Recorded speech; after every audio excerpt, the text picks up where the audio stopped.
지난주에 이어서 이삭과 리브가의 결혼 이야기를 좀 드리려고 합니다. 이삭은 어머니가 세상을 떠난 그 상태였고 상실 앞에서 자책감과 무력감을 느끼고 있다고 지난주에 제가 이야기를 드렸죠. 마치 먼지구덩이에서 몸을 비벼대듯 그 자책감과 무력감 속에서 상실의 아픔을 풀 수 없이 위로받지 못한 채로 황무지에서 삶을 비벼대고 있었습니다.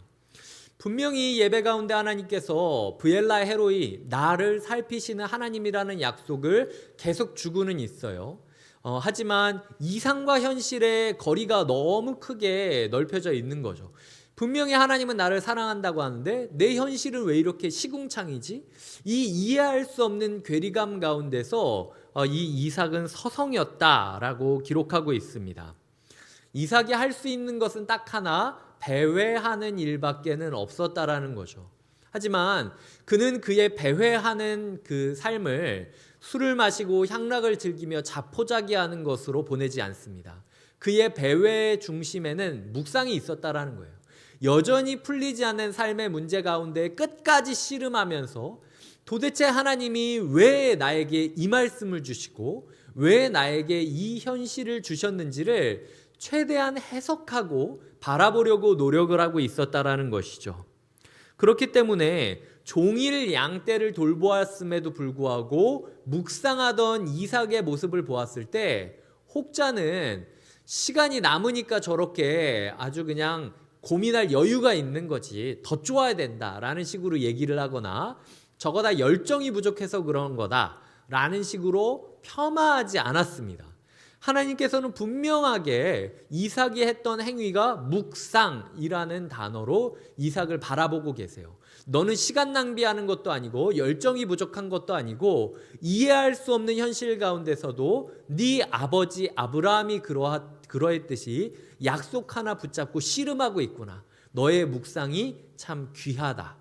하나님께서는 이삭의 마음 중심을 아셨고 결국에는 저 모래바람을 뚫고 낙타들과 함께 오고 있는 자기와의 인연, 자기가 그토록 바라왔던 그 사람을 만나게 된다라는 것. 그게 지난주에 제가 드렸던 메시지죠. 중요한 것은요, 이 믿음이 이삭 혼자만의 노력으로 이루어지지 않았다라는 얘기를 드리고 싶어요. 아브라함이 믿음으로 행했던 일 중에 하나가 같은 텐트에 있었다라고 하잖아요. 이삭에게 있어서 아브라함의 믿음은 현재형이었습니다. 내가 왕년에 처음 이 길을 떠날 때 어땠는지 아냐? 내가 옛날에 이집트에서 어땠는지 아냐? 내가 옛날에 너를 바칠 때 어떤 마음이었는지 아냐? 이삭에게 아브라함은 과거형이 아니었어요. 이삭은 오늘 우리 가정의 가장 큰 문제를 어떻게 우리 아버지가 믿음으로 돌파하는지를 볼 수 있었던 거죠. 현재를 살아가는, 오늘을 믿음으로 살아가는 아브라함 때문에 이삭의 믿음이 형성되기 시작하는 겁니다. 이 지점부터 아브라함의 하나님, 이삭의 하나님이라는 이 연결 어구가 생기게 된다라는 거죠. 더 이상 이삭에게 있어서 하나님은 아브라함의 하나님으로 끝나는 것이 아니라 나의 하나님이구나. 하나님은 나도 돌봐주시고 나도 보살펴주는구나라는 자기의 신앙이 형성될 수 있었다. 이게 중요한 사실입니다. 그렇기 때문에 그저 이 자리는, 이 본문은 남자와 여자 결혼하는 그 이야기를 다루는 게 아니라 그걸 넘어서 한 사람이 신앙인으로서 가정에 있을 때 그 가정이 어떻게 바뀌어 가는지, 한 사람이 신앙인으로서 교회에 있을 때 그 교회가 어떻게 바뀌어 가는지를 나타내주는 약속의 본문일 수 있다라는 것이죠.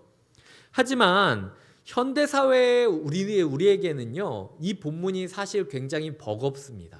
제가 이렇게 이야기 드리면, 목사님 텐트에서 약속의 땅에 있음에도 불구하고 가족과 함께 보내는 거 좋죠. 근데 저 진짜 잘 여유도 없거든요. 하나님이 저한테 좀 가족이랑 편하게 대화할 수 있는 시간이라도 주시면 제가 신앙을 전수할 여유라도 있지. 제가 지금 그냥 집에 가면 누워서 자기가 바쁘고요. 애들 일어나기 전에 제가 일어나서 나가야 돼요. 라고 이야기하시는 분들이 많이 있다라는 거죠. 거기다가 뭐 유학을 보내기도 하고 내가 아이랑 떨어져서 주재원으로 외국에 나가기도 하고 여러 가지 시간과 환경이 우리를 가족과 함께 보내지 못하게 만드는 게 현실입니다. 그런데 오늘 본문은요, 그런 우리에게 리브가를 보여주고 있어요. 야, 이거 봐라. 아브라함이 리브가랑 몇 번이나 만나니? 한 번도 못 만났어.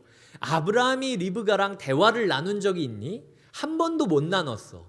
그래도 그 공동체 가운데 신앙으로 오늘을 사는 사람이 있다면 만나지 않고서도 신앙이 전수될 수 있는 거야.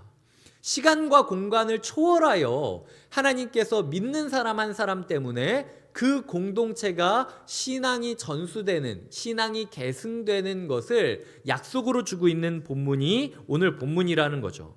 시간이 없는 게 문제가 아니라요, 신앙을 포기했다라는 것이 문제라는 사실을 우리에게 시사하고 있다라는 겁니다. 그렇기 때문에 우리가 이 본문을 누리면서 마음을 포기하지 않으셨으면 좋겠어요. 하나님, 제가 1분밖에 우리 아이랑 시간을 보낼 수 없고 1초밖에 영상통화로 우리 배우자나 아니면 공동체와 있을 수 있는 시간이 없지만 그래도 불구하고 제가 신앙으로 살아보겠습니다.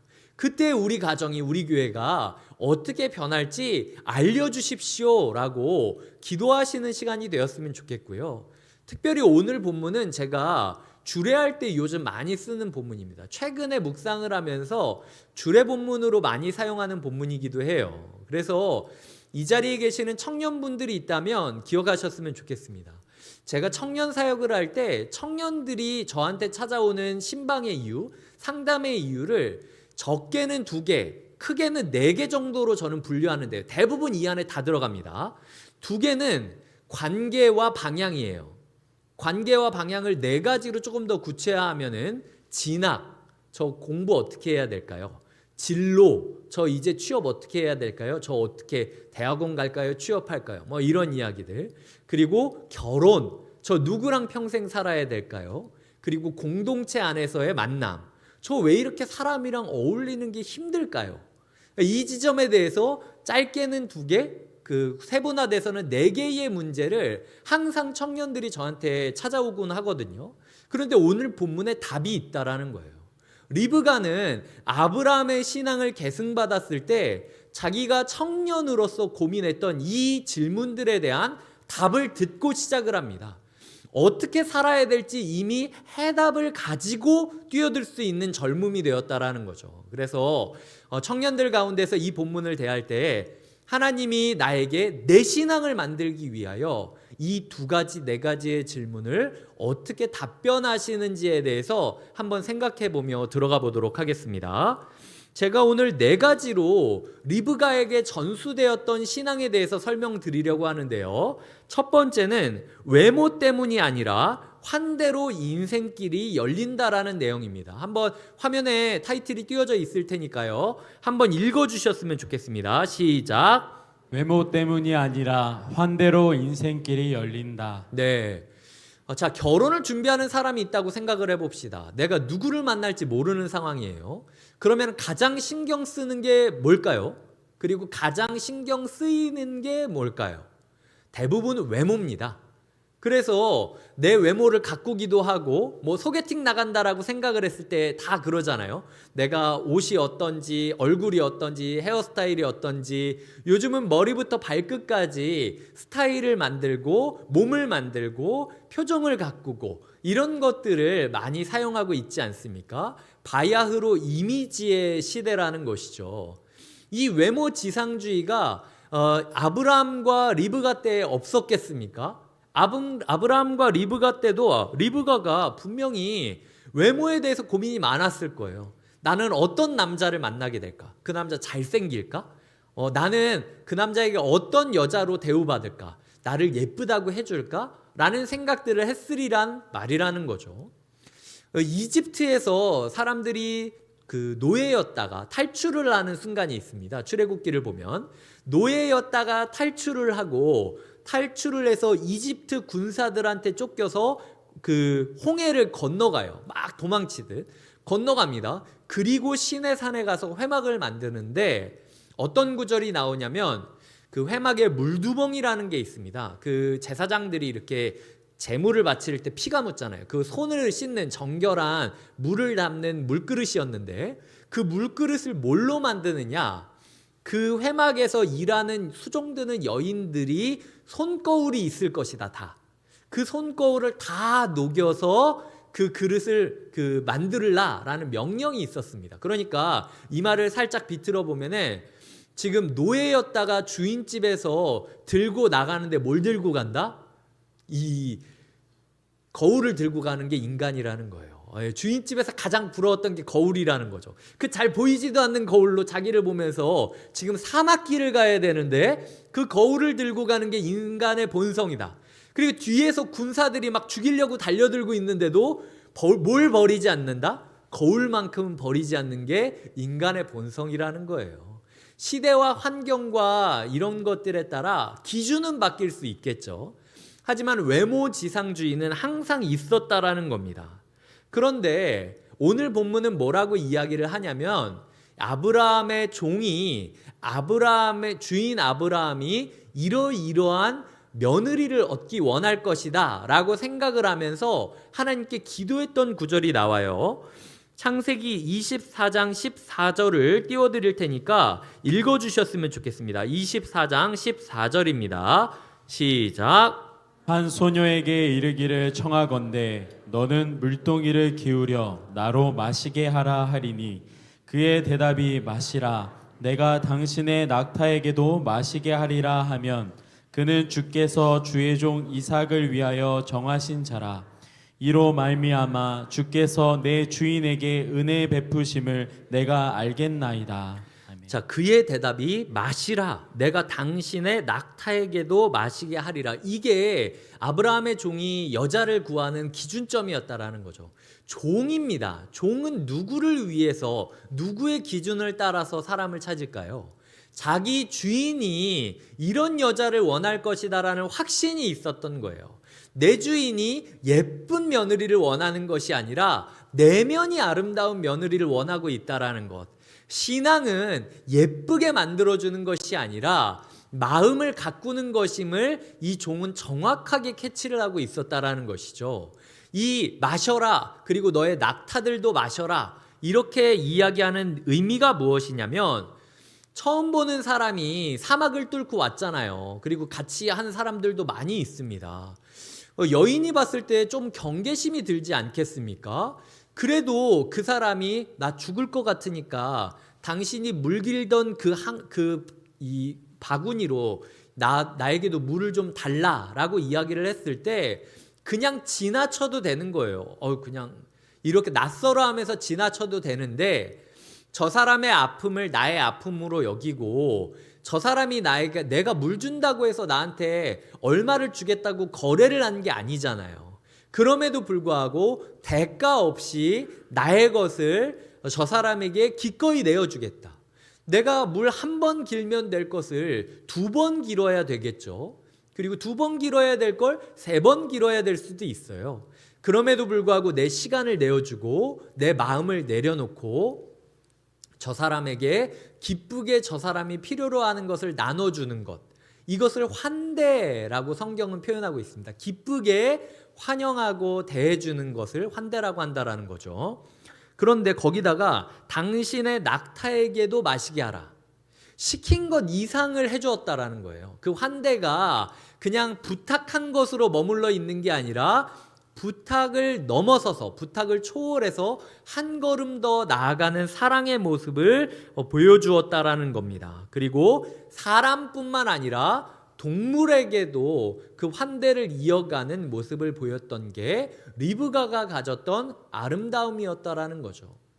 리브가가요, 지금 예쁘지 않았던 게 아닙니다. 지금 리브가가 소위 말해서 얼굴이 그 당시의 기준으로 봤을 땐 별로였는데 자기 위로 혹은 현실 도피 아니면은 뭐 정신 승리 이런 거 하듯이 하나님은 신앙을 갖고 싶지 뭐 나는 외모를 포기해도 괜찮아 이런 식으로 자기를 포기했던 게 아닙니다. 왜냐하면은 24장 16절에 보면 그 종이 그래서 집에 가서 리브가의 얼굴을 마주했는데 그 전까지는 사막에서 모래바람이 있으니까 우리처럼 마스크를 썼을 거 아니에요. 그러니까 뭐 천을 두른다든지 해가지고 입을 가렸겠죠. 근데 텐트에 들어가서 얼굴을 보니까 뭐라고 써 있냐면은 보기에 심히 아리답고 라는 표현이 16절에 기록되어 있습니다. 성경 안에서 보기에 심히 아름답다라고 표현할 정도로 미인이 몇 명이나 있었을까라는 생각이 들었어요. 이 상황 가운데 리브가와 종과 우리가 깨달을 수 있는 교훈이 무엇이냐면 우리는요 외모가 예쁘면 나머지를 용서해주는 시대에 살고 있습니다.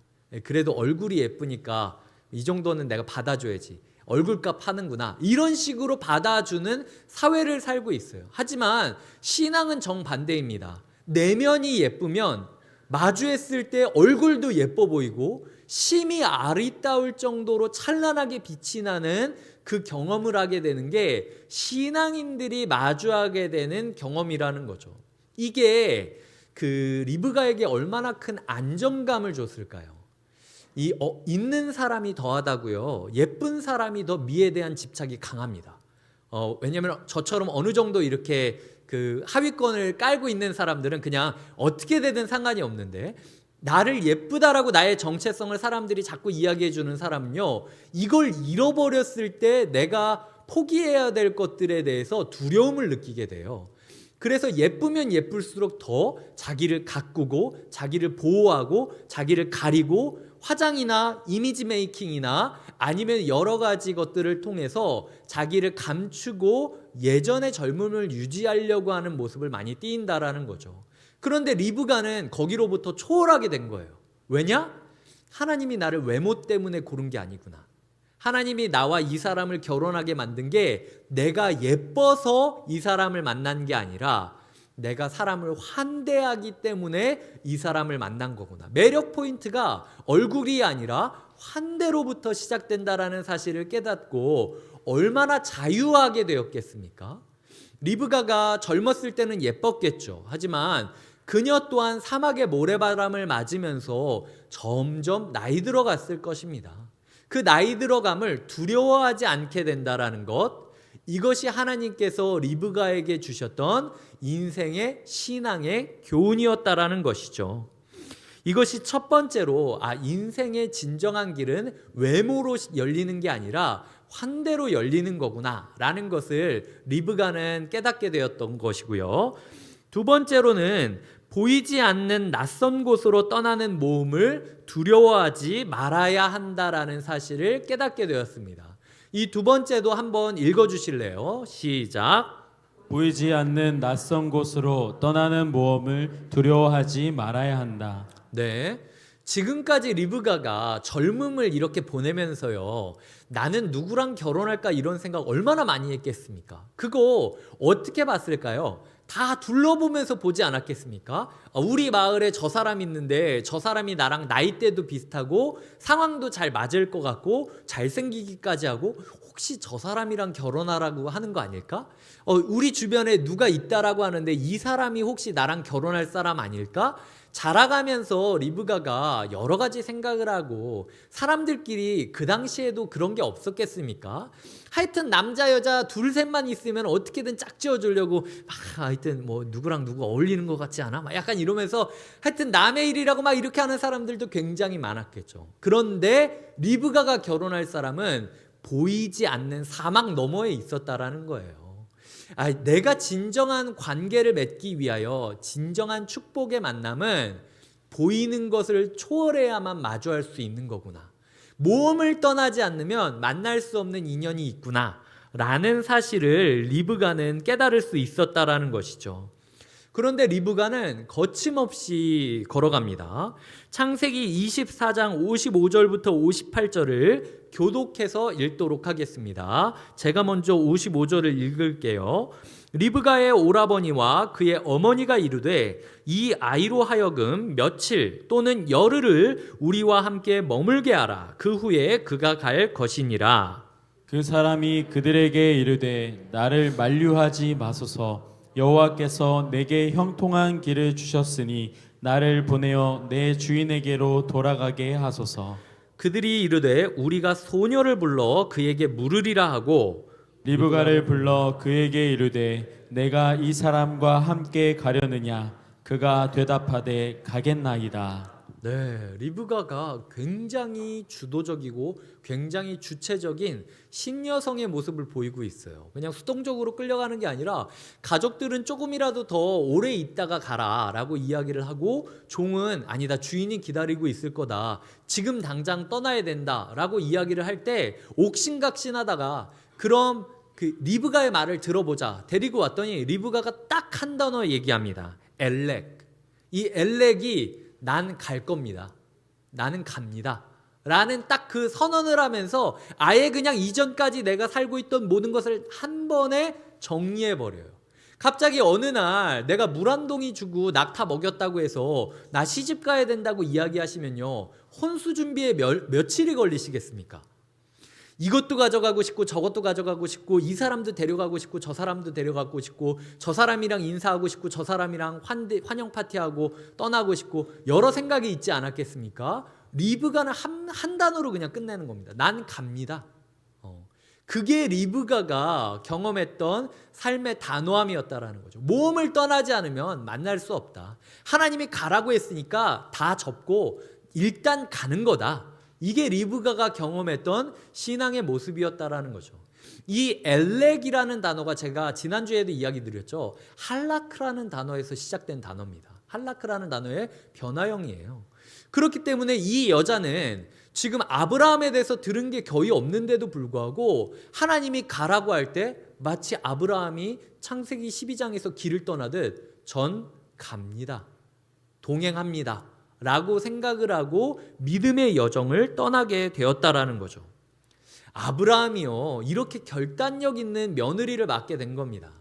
아브라함도 보이는 그 여성 후보 중에서 얼마나 많이 사람들을 찾아다녔겠습니까? 그런데 그 이삭을 표현하는 단어 중 하나가 우유부단함이거든요. 이삭이 굉장히 우유부단했습니다.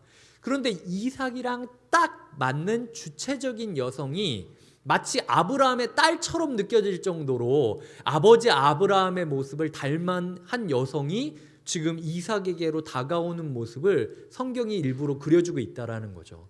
아까 제가 시간이 중요한 게 아니라고 했죠. 이 나는 갑니다 라는 말 이후로 낙타로 돌아가는 그때까지 리브가는 속성 코스로 신앙교육을 받고 있다라는 거죠.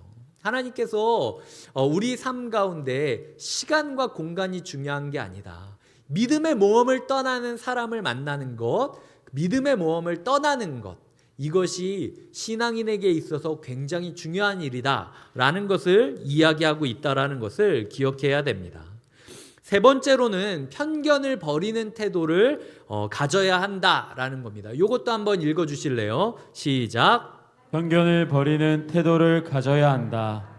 자, 리브가는 낙타를 타고 갔으니까 낙타가 이렇게 발길질을 하면서 모래가 이렇게 일었겠죠. 모래바람 너머로 한 남자가 걸어오는 모습을 봅니다. 그런데 그 모습을 오늘 본문은 배회하다가 라고 표현을 하고 있어요.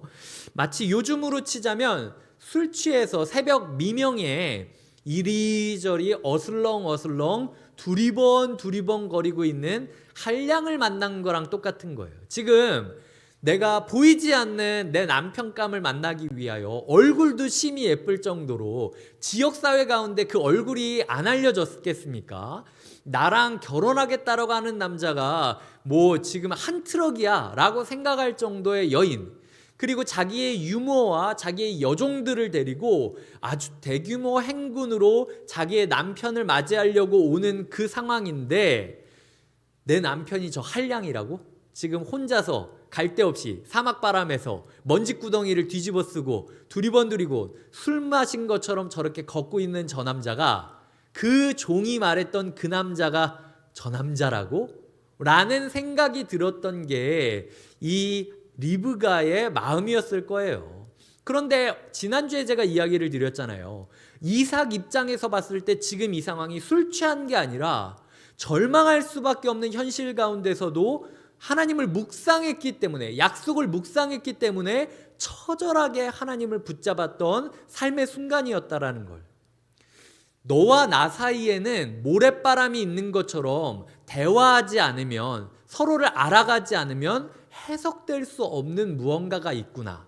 리브가가 첫 만남부터 그거를 깨닫게 되었다라는 거죠.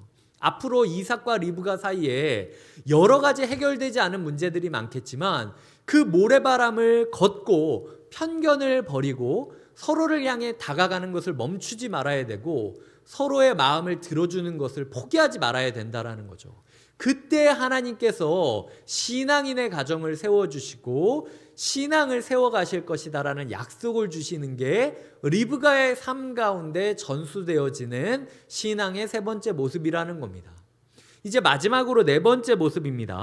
가까울수록 예의를 지키며 존중하는 삶을 살아야 한다라는 것을 리브가는 배웠다라는 거죠. 이 네 번째도 한번 같이 읽어주셨으면 좋겠습니다. 시작. 가까울수록 예의를 지키며 존중하는 삶을 살아야 한다.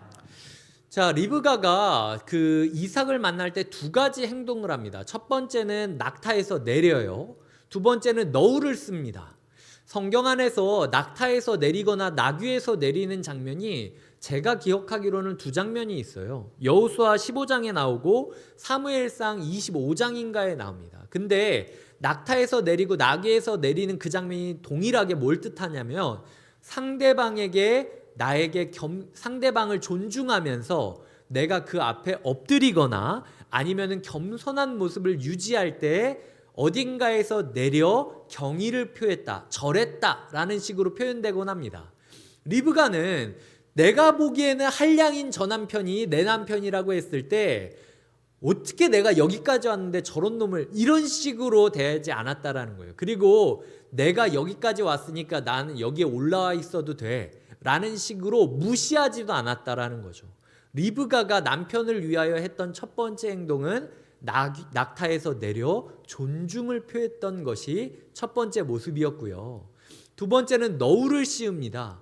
이게 그냥 마스크가 아니잖아요. 너울을 씌운다는 거는 눈이 가려진다는 거예요. 이제 내 인생은 여전히 보이지 않는 인생길이겠지만 내 손을 붙잡고 사랑한다고 말해주는 남편의 손을 붙잡고 보이지 않는 인생길 뚜벅뚜벅 걸어가겠다라고 다짐을 하는 게 당시 고대 근동사회에서 결혼 때마다 너울로 얼굴을 가리는 모습의 의미였다고 합니다.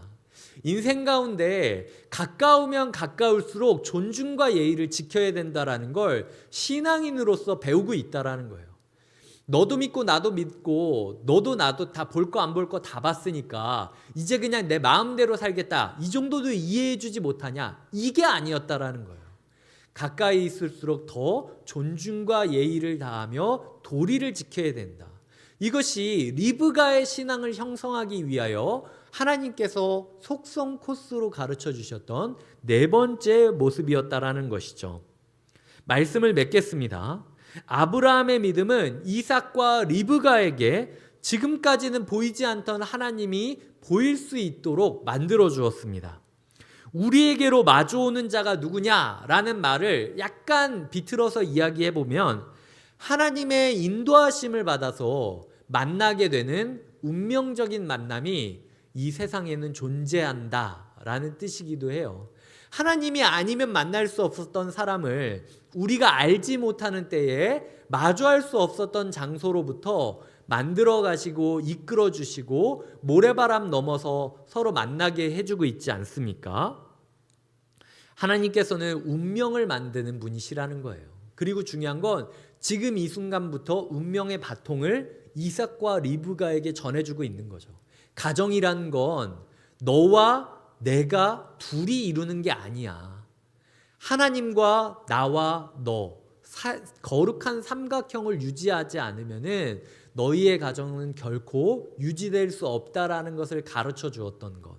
이것이 하나님께서 아브라함의 신앙을 이삭의 신앙, 리브가의 신앙으로 빚어가시는 마지막 교훈이었다라는 것이죠. 가정이란 그런 거고 공동체란 그런 겁니다. 결국은 우리의 관계도 나와 너와의 관계가 아니라 나와 너와 주님과의 관계가 균형을 이뤄야만 운명을 확인할 수 있게 된다는 거예요. 아, 우리는 운명이구나 라는 사실을 깨닫게 된다라는 거죠.